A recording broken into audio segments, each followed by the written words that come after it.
이게 뭐냐면 이제 한국에서도 되게 이런 통계들이 많이 나오잖아요. 근데 이 통계가 굉장히 유의미한 게, 이 통계를 누가 조사한 거냐면 지용근 목사님 아세요? 지용근 목사님? 예, 한국 이렇게 통계 이런 것만 많이 내는 분이 있잖아요. 예. 그 사람이 주로 한국 교회 통계를 많이 냈어요. 근데 처음으로 선교 통계를 낸 거예요. 그리고 기존에 있는 통계들하고 자기네들이 360명인가 뭐 이렇게 해가지고 실적 1대1 인터뷰를 해서 낸 통계예요. 그래서 굉장히 선교사들의 이야기예요. 이게 선교사들의 이야기예요. 현재 한국 선교사들 중에 보세요. 39살 미만이 2018년엔 14%였어요. 2019년엔 11%예요. 여러분 1년 사이에 막 어마어마하게 줄어드는 겁니다. 2023년 통계 7%입니다. 그러니까 변화의 속도가 너무 빠르다는 거예요. 불과 4, 5년 전에 14%였는데 지금 반토막 났다는 거예요. 그러면 2025년, 2030년쯤 되면 우리 선교사계의 젊은 선교사들이 거의 없을지도 모른다는 거예요. 이 말의 의미가 뭐예요? 2023년 기준으로 했을 때 7%면 앞으로 20년 후에 한국 선교사의 총수는 현재 선교사의 7%밖에 안 된다는 겁니다. 그러면 1,400명입니다. 네. 그러니까 통계가 갖는 이런 의미를 우리가 봐야 됩니다. 그 다음에 대부분의 선교사들이 교회 후원으로 지금 사역하고 있어요. 문제는 뭐냐면 교회 후원이 점점 내려가고 있다는 거예요. 여러분도 어떤지 모르겠습니다. 네. 그럼 선교사는 앞으로 어떻게 사역할 것인가? 또 그 다음에 또 한 가지는 후원을 하긴 하는데 실제 깊은 관계를 요구하는 그런 게 동등한 관계라는 게 58%고요. 후원만 하고 다른 것은 도와주지 않는다는 게 31%입니다. 예. 그 다음에 이런 게 이제 중요한 통계입니다. 선교사들이 자기들이 직접 한 말입니다. 자기가 선교지에 오기 전에 선교지가 어떤 데인지 전혀 파악하지 못하고 온 사람이 3분의 1이라는 겁니다. 그러니까 한국에서 나간 선교사 중에 3분의 1이 내가 그 지역에 어떻게 사역할 거고 어떤 전략적인 걸 갖고 간 게 아니라 그냥 간 거라는 겁니다. 네, 3분의 1. 이거 선교사들이 한 말입니다. 네. 그래서 3명 중에 1명이 선교지를 이동할까라는 생각을 하고 있다는 겁니다. 네. 또 우리 주의사 교회가 직사역이죠. 예, 보시면 예, 뭐 다 아시는 내용이고요. 예, 그래서 선교사에게 가장 필요한 게 현지인 교육. 그래서 현지인 제자 훈련을 시킬 수 있는 자료들이 너무너무 부족하다. 예, 그래서 손에 잡히는 도구가 없다. 예, 그리고 재정적 지원 뭐 이런 건 다 아시는 내용이고. 예, 그다음에 이게 제가 아주 유의미하게 본 통계입니다. 예, 제가 한국에서 주로 이제 그런 거 하기 때문에 이 필드 선교사들이 이런 생각을 하는지 저는 잘 몰랐어요. 근데 어저께 우리 김 선생님 얘기하면서 그걸 또 확인하게 됐어요. 이제 각 30대, 40대, 50대, 60대 선교사 중에 어디가 제일 취약한가? 저는 그냥 아무 생각 없이 30대, 40대가 제일 취약할 거라고 생각했어요. 왜냐면 선교지 처음 가니까 어떻게 행동해야 될지 잘 모르고 그럴 수 있으니까 그들이 제일 힘들어할 거라고 생각했는데 이제 선교사를 통계를 다 해보니까 보세요. 30대, 40대보다 50대가 제일 취약합니다.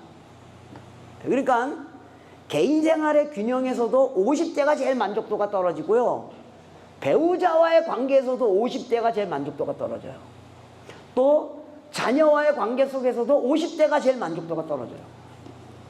제가 이거 웬일이지 이렇게 생각했어요. 그래서 제가 50대 사람들 몇 사람들에게 물어봤어요. 아니 왜 당신네들이 가장 일 열심히. 저는 제가 50대 방방 날랐거든요. 지금도 막 제가 전방지휘처럼 강의하잖아요. 제가 50대 막 날랐습니다. 아니 가장 에너제틱하게 이럴 텐데 왜 이게 다 났냐 물어봤더니 그 사람이 이렇게 얘기하는 거예요. 60대 그 이상은요 나름대로 자기네끼리 성취를 했다는 거예요. 뭐 센터도 있고 뭐 자기도 있고 사역적 성취도 있고 막말로 노후 자금도 이렇게 보니까 좀 있는 것 같고. 근데 40대 말부터 50대는 여전히 유교적 생각이 있어가지고 그 60대가 하라는 대로 열심히 순종하고 절로 가라 그러면 절로 가고 여기 가면 여기 가고 그래서 막 이러지도 못하고 저러지도 못하고 그러고 있었다는 거예요. 그리고 자기네가 30, 40대를 보니까 얘네들은 지네 맘대로 하는 거예요. 그러니까 위에는 받들어야 되고 밑에는 말 안 듣고. 그 어떤 50대 선교사가 이렇게 얘기해요. 자기는 그 집을 정할 때도 선배가 너 사역이 이렇게 하니까 여기다 집을 얻어. 그러면 거기다 집을 얻었대요.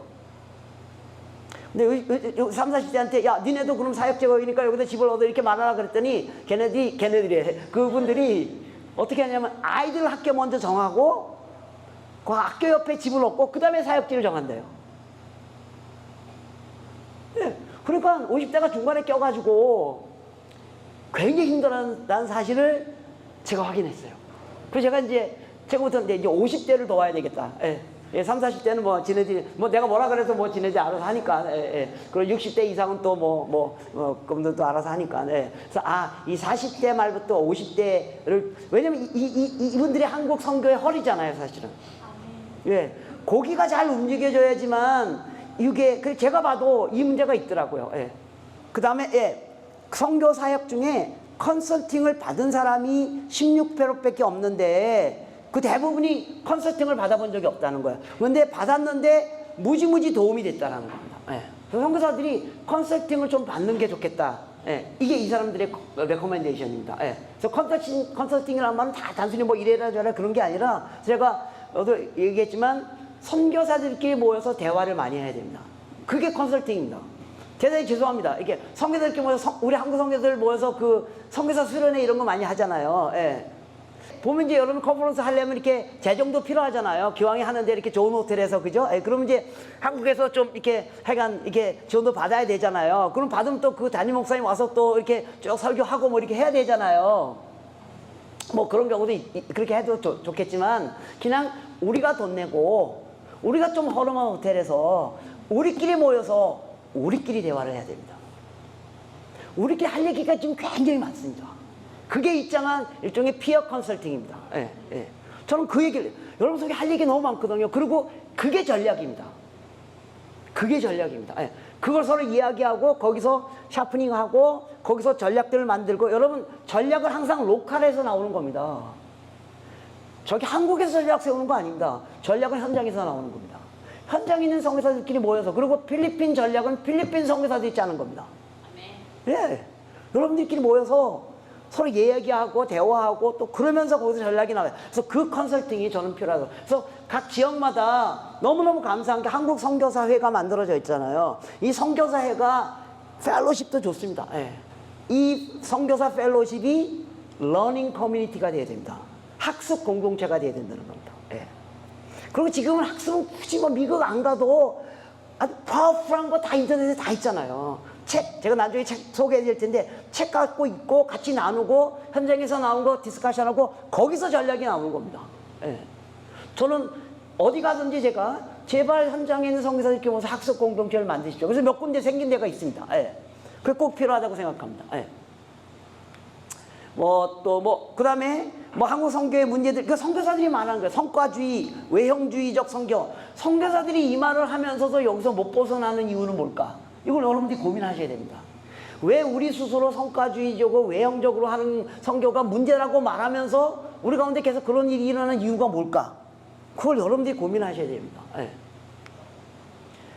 선교사들이 현지 문화와 현지인에 대한 이해와 존중이 부족하다라고 선교사들이 말하고 있다니까요. 네. 그럼 우리는 왜 자꾸 그러는가? 그걸 여러분들이 스스로 고민하셔야 됩니다. 네. 그래서 선교사들이 이런 게 너무 아쉬운 거죠. 선교사들이 한국 선교의 미래가 없다라고 말하고 있다는 겁니다. 물론 긍정적으로 말하는 부분도 있지만 만약 부정적으로 일하는 이유는 고령화 저는 잘 아는 겁니다. 선교사 자원의 감소. 왜 젊은이들은 선교사로 들어오지 않는가? 그나마 젊은 선교사들이 왜 우리 지부에 잘 오려고 하지 않는가? 여러분들 고민하셔야 된다면 누구도 답을 만들 수 없습니다. 예. 그럼에도 불구하고 선교사들이 갖고 있는 열정과 헌신, 네, 저는 이걸 믿습니다. 예. 현장에 있는 선교사들이 여러분들 여기 온 이유를 알잖아요. 그 열정과 헌신과 그 기대를 알잖아요. 그죠? 다시 한번 어떻게 이걸 불릴 듯이 일으켜서 저는 교회가 선교하는 게 맞지만 선교함으로 교회가 만들어집니다. 그래서 한국 교회가 잘 돼서 선교가 잘 되기를 기대하기보다는 한국 선교사들이 잘해서 한국 교회가 변화되기를 저는 기대합니다. 예. 그래서 여기에 저는 포인트가 있다고 생각합니다. 그나마 죄송합니다. 제가 선교사 편일 수도 있지만 그나마 선교사들이 괜찮은 사람들입니다. 죄송합니다. 예. 뭔가 좀 해보려고 막 바닥에 있기 때문에 그죠? 예. 여러분 선교의 변화는요 중심부가 주변부를 바꾸지 않습니다. 항상 주변부가 중심부를 바꿉니다. 선교사들은 주변부입니다. 우리가 중심부를 바꾸는 거지 중심부가 주변부를 바꾸는 일은 절대 일어나지 않습니다. 예. 그래서 선교사들도 향후에는 오히려 교회 개척 이런 뿐만 아니라 제자 사역, 비즈니스 선교 뭐 이런 것들이 많이 일어나야 되고요. 뭐 나중에 제가 보내드리겠어요. 요 거는요. 예. 그래서 왜 이제 상당히 한국 선교가 변화를 모색했지만 같은 문제가 계속 발생하는 이유는 패러다임을 바꾸지 않았기 때문이라는 겁니다. 근데 패러다임은 언제 바뀌냐 하면 아까 얘기한 것처럼 수술은 잘 안 바꿉니다. 막판에 왔을 때 바뀝니다. 제 포인트는 지금 우리가 막판에 와 있다는 겁니다. 예. 지금 패러다임 안 바꾸면 더 이상 소망이 없다는 겁니다. 예. 그래서 여러분 Elephant in the Living Room 이란 그 영어 그 일종의 격언 같은 게 있잖아요. Elephant in the Living Room. 방 안에 커다란 코끼리가 어슬렁어슬렁 대고 있는데 집안에 있는 사람들이 마치 코끼리가 없는 것처럼 일하고 있어요. 열심히 요리하고 열심히 문서하고 열심히 놀고 막 그러는데 코끼리 일은 아무도 안 건드려. 코끼리를 내보내야 됩니다. 한국 선교가 무슨 문제가 있다는 걸 다 알아요. 근데 안 건드리고 있잖아요. 그거 건드려야 됩니다. 그거 건들지 않으면 무너지는 거 어쩔 수 없기 때문에요. 지금 그 코끼리가 점점 커지는 상황으로 가 있는데 빨리 코끼리를 내보내야 됩니다. 예. 그래서 패러다임 아까도 계속 비슷한 얘기를 하는 겁니다. 예. 그래서 몇 가지 이제 패러다임에 대한 이런 거 다 아는 것 같지만 우리가 생각하지 않고 있는 패러다임은 선교는 단순히 멀리 가는 게 아니고 문화의 경계를 넘어가는 겁니다. 예. 그래서 여러분 문화의 경계를 복음이 있는 문화에서 복음이 없는 문화 그럼 필리핀 안에도 여러분들이 해야 할 사역들이 굉장히 많이 있다는 거 그걸 여러분들이 발견해낼 때면 한국교회 향해서 필리핀은 여전히 선교사가 필요합니다라고 말할 수 있습니다. 그거 말 못하면 필리핀은 선교사가 필요 없는 지역입니다라고 말합니다. 여러분 그런 얘기 많이 듣잖아요. 그럼 여러분 아닙니다. 필리핀 여전히 선교사가 필요한 지역입니다라고 말하려면 그 영역을 얘기해 주셔야 된다는 겁니다. 그래서 어떤 영역에서 예를 들면 이미 이런 제자훈련 필리핀 교회가 많이 성장했지만 여전히 들여다보면 제자훈련에 여러 가지 우리가 도움이 필요합니다. 아니면 필리핀 교회가 성장했기 때문에 이 교회를 미션 플랜팅을 해야 됩니다. 필리핀 교회들이 미션 할 수 있도록 미션 플랜팅을 하도록 도와야 됩니다. 그런 영역들을 여러분들이 얘기해 줘야지만 한국 교회가 여전히 필리핀에도 선교사를 보내야 되겠구나 생각을 하게 된다는 겁니다. 그래서 선교는 어디로 가느냐가 문제가 아니라 누구에게 가느냐가 문제입니다. 사람입니다. 사람. 그래서 여러분 사람의 관점에서 필리핀을 다시 분석해 볼 때 어떤 영역에 선교가 필요할 것인가 아니면 정말 우린 더 이상 필요 없다. 그럼 다 털고 나와야 됩니다. 털고 나와야 됩니다. 힘으로 하는 선교에서 벗어나기. 이게 한국 선교 전체의 어려운 문제입니다. 힘으로 하는 선교에서 벗어나기. 과연 필리핀에서 더 이상 우리가 재정을 많이 쓰지 않으면서도 할 수 있는 영역이 어떻게 만들어질 수 있겠는가? 아까도 했지만 선교는 주변부가 중심부를 변화시키는 일입니다. 그래서 어떻게 주변부가 중심부를 변화시키기 위해서 어떤 변화가 일어나게 할 것인가 이런 고민들. 근데 이제 한국교회가 이미 힘을 가진 중심부가 되어져 버린 거예요. 그래서 한국교회가 지금 힘들어지는 거죠. 중심부는 변하지 않습니다. 중심은 절대 변하지 않습니다. 그래서 그럼 중심부가 변화해야 될 것은 뭔가? 중심부는 어떤 일을 하는 게 아닙니다. 중심은 일을 하는 게 아니고 태도를 바꿔야 됩니다. 태도를 바꿔야 됩니다. 그래서 선교사의 숫자, 한국 선교를 생각하는 척도도 달라져야 됩니다. 선교사의 숫자를 중심으로 한국 선교의 성패의 척도를 가늠하면 한국 선교는 이미 끝난 겁니다. 왜요? 선교 숫자가 줄어들기 때문에. 그래서 선교는 선교사가 하는 게 아니고 모든 그리스도인이 하는 것이라는 생각으로 전하는 일들, 또 한 선교사가 선교사의 사역을 평가할 때도 한 선교사가 얼마나 많은 교회를 개척했느냐가 아니고 그 선교사가 개척한 그 교회가 얼마나 많은 교회를 개척했는가 그걸 봐야 된다는 겁니다. 선교사 평가 기준이 달라져야 된다는 겁니다. 그래서 여러분 사과나무의 열매가 뭐예요? 사과나무의 열매가 뭐예요? 사과라고 생각하잖아요. 근데 선교는 아니라는 겁니다. 사과나무의 열매는 또 다른 사과나무가 생기는 거라는 겁니다. 그러니까 여러분이 열매를 많이 맺는 게 중요한 게 아니라 여러분 한 교회만 세워도 돼요. 근데 그 교회가 수십 개 교회를 세워야 됩니다. 그래서 이런 개념의 변화들을 우리가 인지하는 일은 매우 중요해요. 그래서 선교사 평가할 때 선교사 숫자 많이 그게 아니고 그 선교사가 어떤 영향력을 그 지역에 미쳤는가 그걸 들여다보고 평가해야 된다고 생각합니다.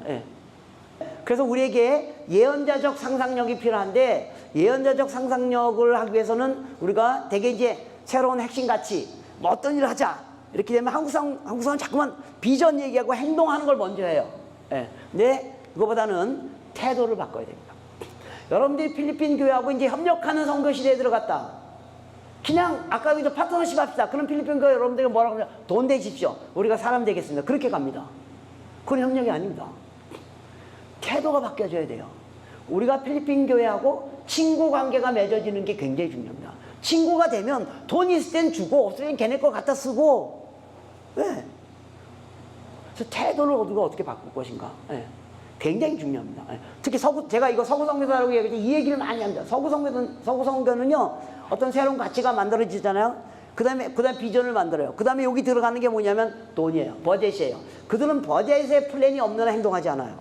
한국 사람들은 행동부터 하고 그 다음에 돈이 나중에 오잖아요. 그죠? 예. 근데 그래서 아무튼 새로운 핵심 가치. 그래서 여러분들이 만일 우리가 필리핀 교회하고 정말 파트너가 돼야 된다라고 말하면 파트너의 어떤 액티비티를 하는 게 중요한 게 아니라 여러분의 태도를 바꿔야 돼요. 여러분의 태도를 바꾸면 그들의 태도가 바뀌게 되고 그러면 진정한 파트너십이 일어나게 됩니다. 예. 태도 변화는 경청할 때 이루어집니다. 그래서 필리핀 분들이 얘기를 잘 들으셔야 돼요. 들으면 막 말도 안 되는 소리 하더라도 잘 들으셔야 됩니다. 예. 잘 경청하지 않는 한 태도 변화는 일어나지 않습니다. 그들이 그렇게 말하는 이유가 있거든요. 좀 여러분 생각은 좀 아니다, 저 사람 뻥이다, 그렇게 말하는 이유가 있거든요. 그걸 이해해야지만 파트너십이 일어나게 됩니다. 예. 잘 경청하는 일.